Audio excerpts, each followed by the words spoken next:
The trip itinerary is where Disney planning can really go into overdrive. In the times of Fast Pass and advanced dining reservations, we have to start planning our days months in advance of our trips. Today, we're reflecting on our itineraries for our 2020 Walt Disney World vacations. Welcome to Always Planning Disney, where planning is half the fun. I'm Melissa. And I'm Cheryl. And on this channel, we talk through all of the details that go into making our vacations magical. And I want to interrupt us already to say that I am really enjoying seeing all the room upgrades at the deluxe resorts. Yes. Yeah, those Moana rooms, now the incredible rooms at Contemporary. I think that for a long time, those places had just subtle touches of Disney. And I like that they're putting a bit more in there and it makes it very appealing. I think they know who they're dealing with, people like us who would like to see more of that in those deluxe resorts. Still not a contender price-wise, but I have so appreciated seeing those things roll out. I have too. I know that the integration of IP has been kind of controversial. There are folks who really want to keep that original intent of these resorts, especially opening day resorts. But I'm on a vacation at Disney. I want to live in the Disney all the time. So I'm totally with you. Now, what I do think we need to see is Moana coming to a character meal. Where is she? Why isn't she at Ohana? So I'm hoping that's in our future as well. I agree. You know, they upgraded the carpet and I feel, you know, they put her on the carpet in Ohana. So I feel like there's little Mauis in there now last time we were there. So I feel like it's coming, hopefully. I hope so. She's in the parks now, so I'm hoping that she comes to Ohana. Yeah. It'd make that place even better. That's always a must-do for us, even without Moana. So, well, I guess we should talk about those 2020 trips and what we had planned for ourselves. Mm-hmm. I'll start with saying that looking at that 2020 trip, we had to decide how many days we were going to go once we had narrowed down the time of year. And we said, okay, early February. And we ended up with 8 days, 7 nights, but only 7 of those days being in the park. We had 1 day devoted to travel. That's on the way home. And that's partly because I can't do something on the way home on the day that we leave, because I am always so anxious about missing that flight, or I'm not in the moment. So last day is straight travel day for us. And then we knew that we were going to spend 2 days at Universal. So I had to budget for 2 Universal days. Hollywood Studios and Animal Kingdom are partial park days for us, but we still give them a day to be the highlight and the focus. We don't cram them together. So that was 2 days for that, brings me up to 4. Magic Kingdom is always a solid 2-day park. We're up to 6. And then Epcot is a full day plus for us. That is where we return when we can park hop. I could do 2 full days at Epcot, but I think actually I kind of prefer a full day and several evenings. So with that total, it brought us up to the 7 days. And so we booked from there. 5 days at Disney parks, 2 at Universal. What was your plan? We also had an 8-day and 7-night trip, last trip, and we had 6 park days there. So we didn't go into the park on either of our travel days when we got there or when we were going home. I would have loved to go for a little bit in the morning when we were leaving, but it was just going to be too early for catching the Magical Express. We didn't have time to run into the parks that day. So we had 6 park days. All of them were at Disney. We did not do Universal or anything else in Orlando. We just stayed in the Disney bubble the whole time. And we had kind of a funny trip last trip. We had a small child who was turning 3 on the trip, and we had planned to go back for naps every day because he was a solid napper. When he missed naps at home, he was a disaster. And so we wanted to make sure that he had an opportunity to nap, especially since we didn't foresee him doing so in the stroller. And in fact, he didn't. We had a stroller along and he did not nap in the stroller. He's not been like that since he was a baby. So we did park hopper, and the thing that like mentally made me okay with having to go back for naps every day was that we were splitting our days so that we weren't going back and forth from the same park. So we had to go back to the hotel for nap, but then we would go to a different park and I would feel a little bit better about all of that time that we had to spend going back to the hotel midday. Now that was our plan. It didn't wind up working out most days because we had construction happening at our resort, and there was this required fire alarm testing midday for like hours, and it was right during nap time.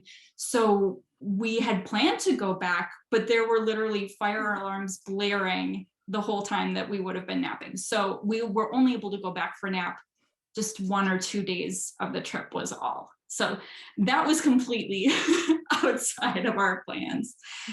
We did 1 full day and 2 half days at Magic Kingdom.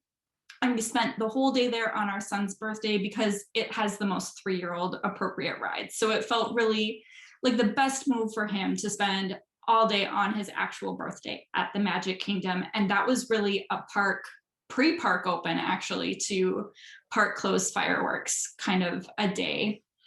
We had 2 half days at Epcot. Normally we would spend longer at Epcot, but there was so much construction going on at the time that we didn't feel like it made sense to devote a whole lot longer to it. And both of those were evenings because World Showcase opened so late, and that's really where we like to hang out in Epcot anyway. We had 3 half days at Hollywood Studios, and those were all in the morning because at that time, in order to get a boarding group for Rise of the Resistance, you had to be in park when you were requesting your boarding group.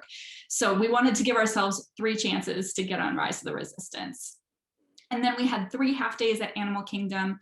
We had 2 of them in the morning because we really like to go on an early morning safari if we can manage it. That's when the animals are super active, and my husband's all about the safari. So we wanted to make sure we had a couple opportunities for that. And then we had 1 evening so that we could see Pandora after dark. That was our first time seeing it. So altogether, 6 park days split up into a whole bunch of half days. Which really is my favorite way to do it too, because if I am at Disney and I know that I'm only spending 1 day at a park, it's hard, sometimes it's hard to be in the moment if you realize that's the only time you're going to be there and you're sort of worrying about that. But if I know that I'm at Disney for a week and I get to be at this place several times throughout that week, it just makes me feel a little bit better throughout the trip. So I really enjoy splitting those days. However, on this trip, we didn't end up splitting as many of them as we have in the past. So we knew we were going to be there for the 7 days, and we had to pick the order of whatever that main park would be for the day. And we started with Hollywood Studios on our arrival day, partly because it's what we have been doing the last few times. It's been our arrival day park for so long because there's only a few things that are really on our must-do list there.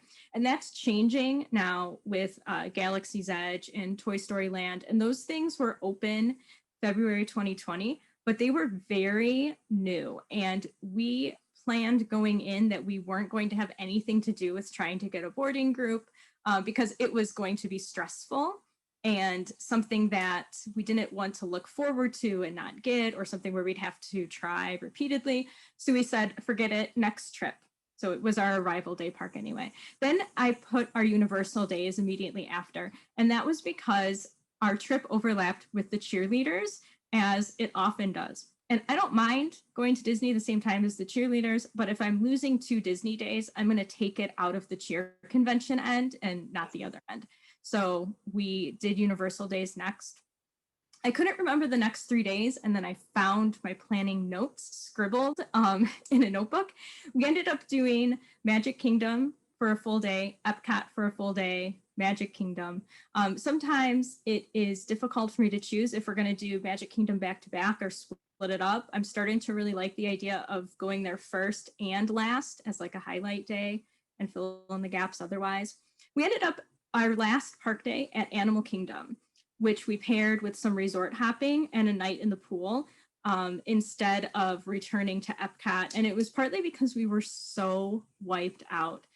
So we missed out on Pandora at night, which I love.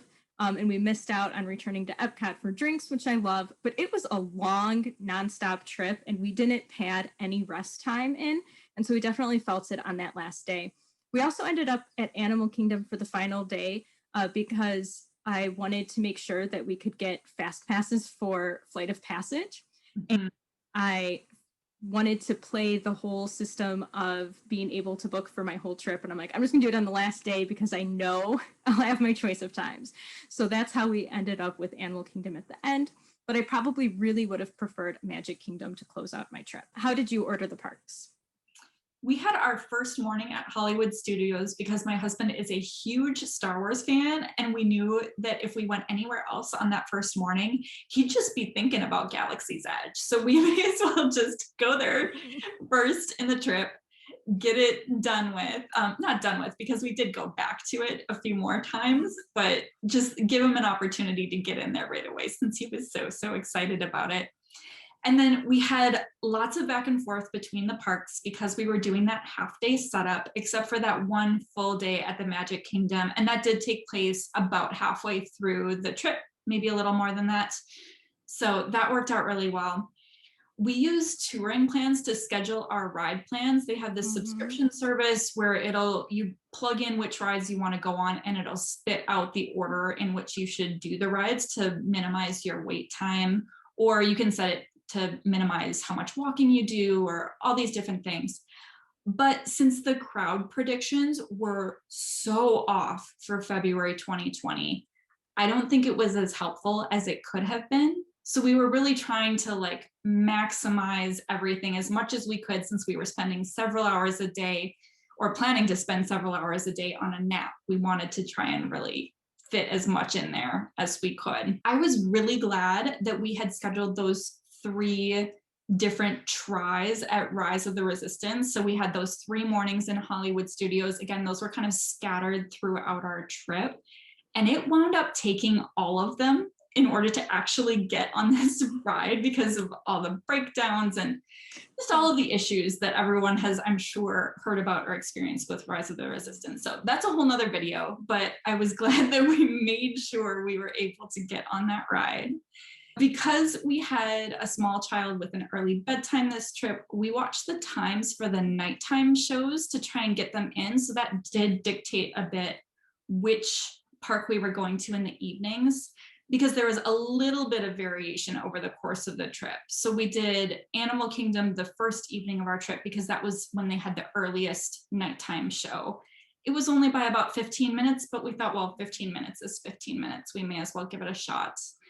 And then we kept him up late for Magic Kingdom Fireworks dessert party on his birthday. That was like we tried to keep his schedule pretty consistent to the extent that we could, but that was his one sort of stay up late for the fireworks, because you got to go to the Magic Kingdom Fireworks on your first Disney trip.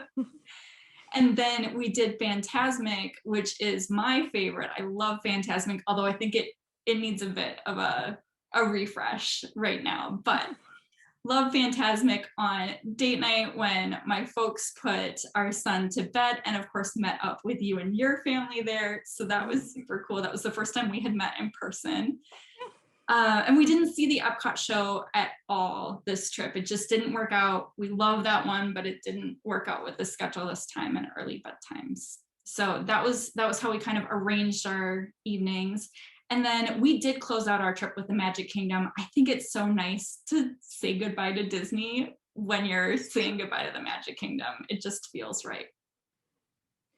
Yes, it does. I think getting to see the castle on your last day there is a lovely way to end a trip.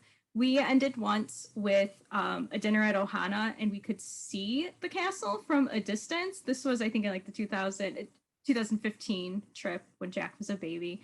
And it was sort of sad seeing it from there. And I was like, I'd rather see this up closer to say goodbye instead of, from across the water. So that was one of our takeaways, is I think ending with Magic Kingdom will be great for us, especially to sort of open and close. I think it gives more of that Disney feel to the trip to bookend it in that way. So that's something we'll probably look to in the future. Also, I think we've learned that our arrival day, we're going to end up at Disney Springs instead of a park. Maybe we are just too hyped when we land and we're ready to go. But I think that when we do a park on our first day, we try to get there a little bit earlier. And the amount of time you have to leave to get yourself to an airport and all that time before the flight. It's a really long day. So I think that our arrival day, we're going to stop going to a park. Also, I feel like our Animal Kingdom day, where we know we're there for a partial day and we're either in the pool or we're resort hopping, maybe that should come in the middle as one of our rest days instead of at the very end where we're just flat out exhausted. And looking at the itinerary for 2020, it reminded me that Park Hopper is a definite must for us because it does allow us to head to Epcot for better dinners or just for late night snacks. If we end up staying at Boardwalk, we could walk back and skip that nighttime transportation issue. So Park Hopper, definite for us. Also, if they end up doing extra magic hours again in the evenings, I haven't kept up with that to see if it came back. I feel like it came back in the morning. That's not for us because we're not morning people, but Park Hopper would allow us to sort of capitalize on that. We find that being on a bus going park to park is a rest time too. So splitting the days closer to like what you did is probably going to be important for us.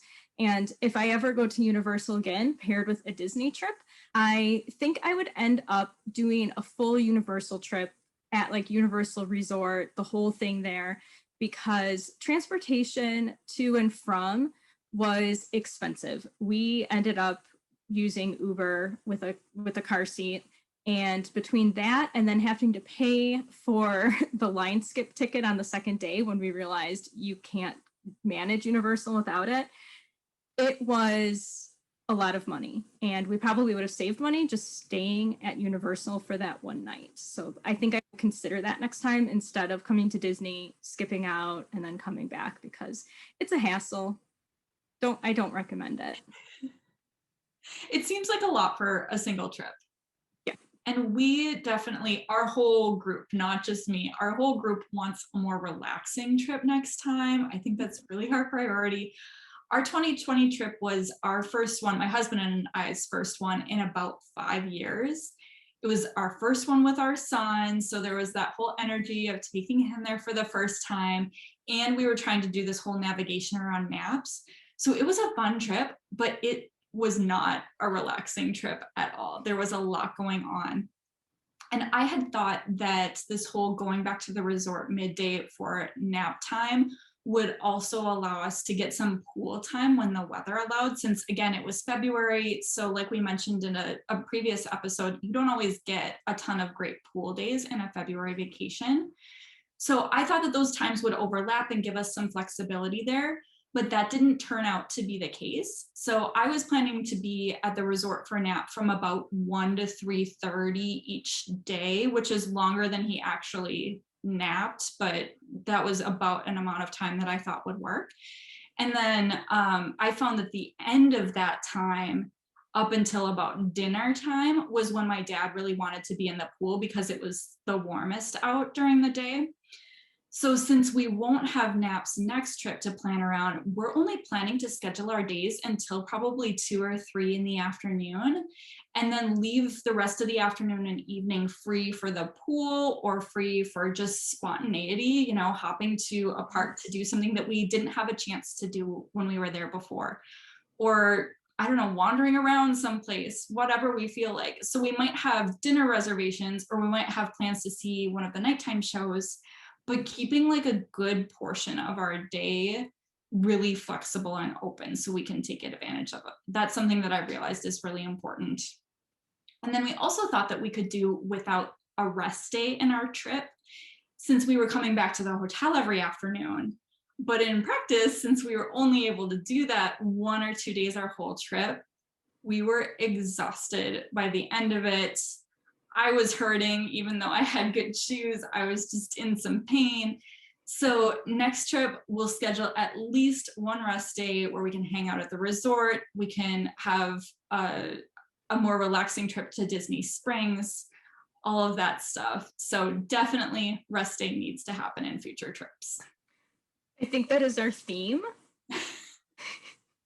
Almost maybe half or more of the episodes is we need a rest day. We need a rest day. I think we were texting about that about halfway through your trip last time. Probably we're like, oh no, we need a rest day. We're too old for this. Yeah, I could not believe how, and I feel like our stop at Universal made it worse because Universal is way more intense than Disney. And you know, when you walk onto Main Street, the music is cheerful and you feel sort of at peace. But when you go to Universal, it's like the Hulk ride is whizzing past your head and the music's loud. Like it's a different feel. I feel like we moved faster, covered more ground, and it took a lot of energy out of what I would have preferred to have spent it at Disney. So, Lessons learned. All right, rest day next time for sure. yes, lots of resting. All right, thanks so much for tuning in. Let us know in the comments your strategy for a Disney World itinerary, and remember to like and subscribe to plan along with us.